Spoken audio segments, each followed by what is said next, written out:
Hello and welcome back to another Peak District adventure. So today I'm in the Hathersage part of the Peak District. I parked on Hathersage Road and I'm just making my way down Houndkirk Road now, surrounded by fields and fields of purple heather, the city of Sheffield over there in the distance. So it's mid-afternoon, I've taken half a day off work, so today's plan is fairly loose. I'm going to cover a few of the interesting parts of Hathersage, hoping to do around 13 or 14 miles, but we'll see what we're like for time and daylight. Right, it's been a while since I was last out in the Peak District. It's been a while since I last did a video, but we'll talk a little bit about why as we get further down the walk. Right, it's a fantastic day. This purple heather looks amazing. Hope you enjoy this video. Catch up with you further on in the walk.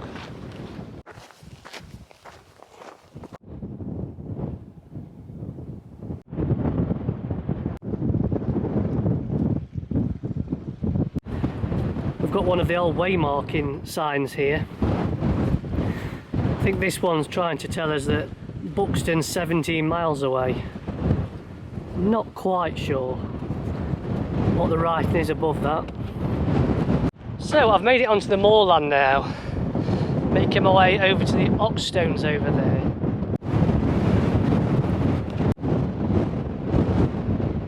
So I've just come to take some shelter behind these massive pieces of gritstone here. I've just walked past the oxstones, but far too windy to do a bit of a video clip there.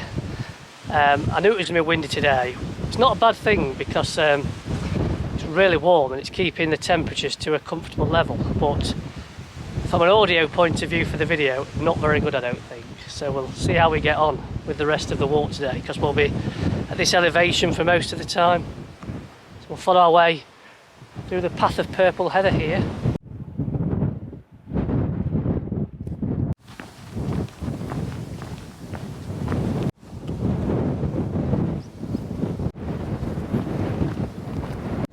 So this is a completely new part of the Peak District for me. See, not trod this path before. Heading over to a place called White Stones, so we'll see what they look like when we get there. I think that gives you a good idea how windy it is today.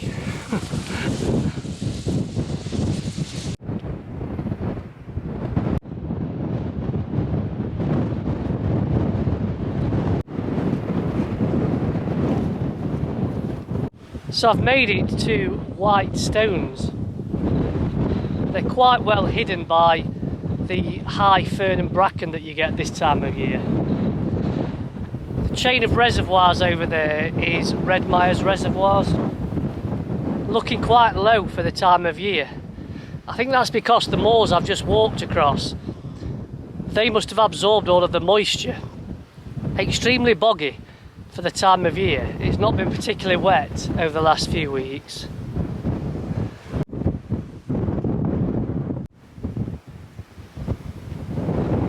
Right, let's carry on, shall we? We'll head over towards Stanage Pole next.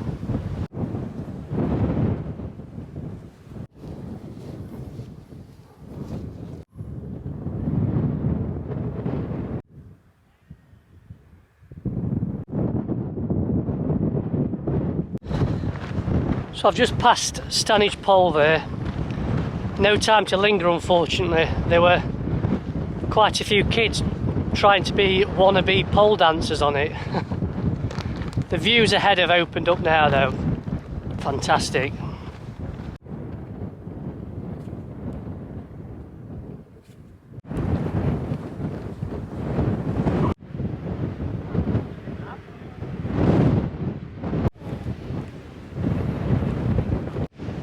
So I'm on Stanage Edge now.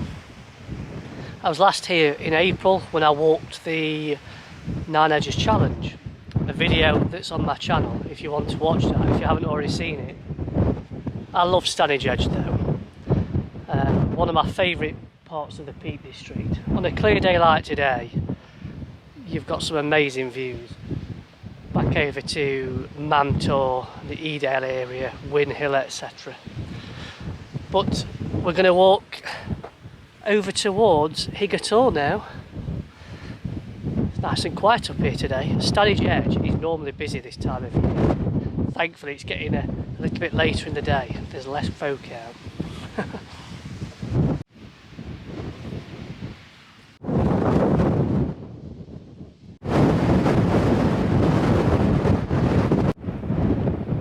So it's time to leave Stanage Edge behind.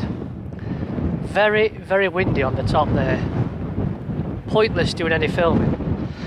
Not quite as windy as when I walked it maybe last year or the year before, after one of the storms. I mean, that day it was brutal.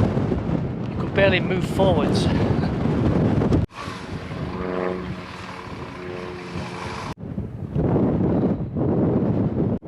We've got Burbage rocks over there, and someone trying to fly a kite. Perfect conditions for it, I'd say.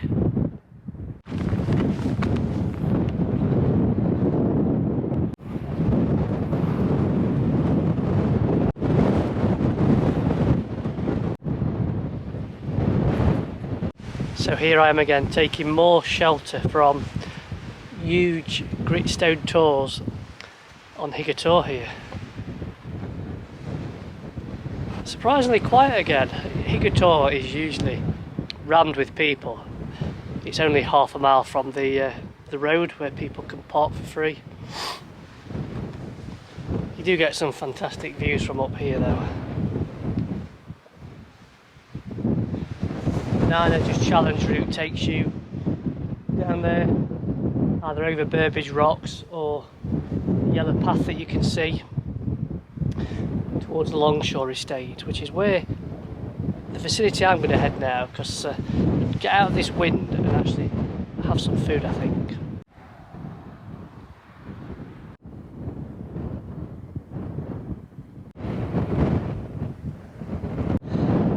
Well, it's turned out to be an absolutely beautiful view.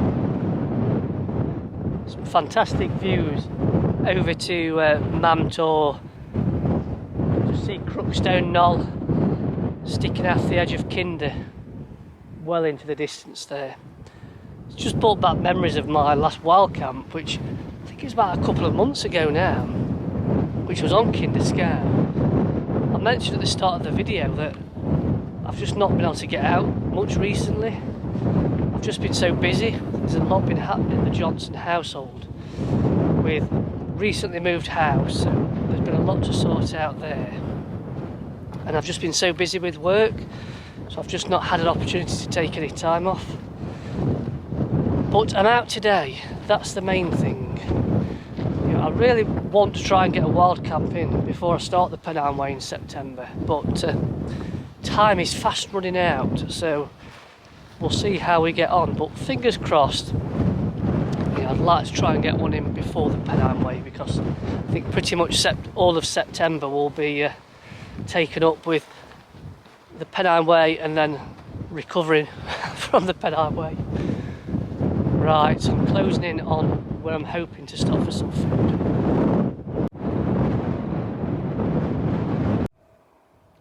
It's Mother Cap over there.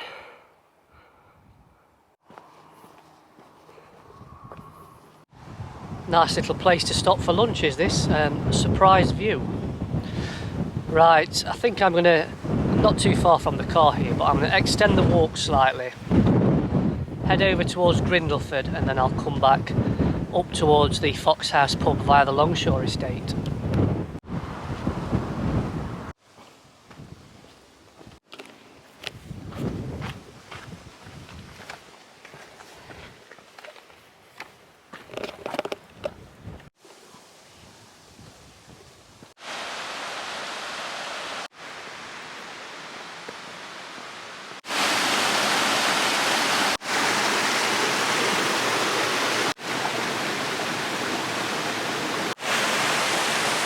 So I'm just making my way through the absolutely beautiful Padley Gorge.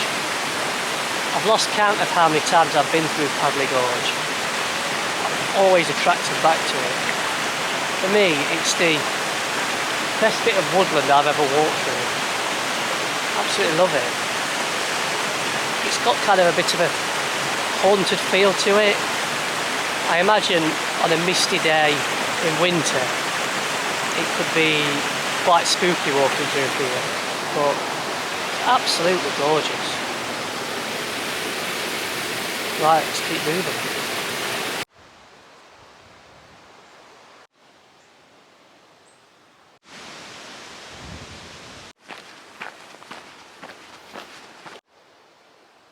So that's the route from earlier, Higator there. Fantastic view from here of all of the heather in bloom. It's one of the best things about walking this time of year, the colours that you see.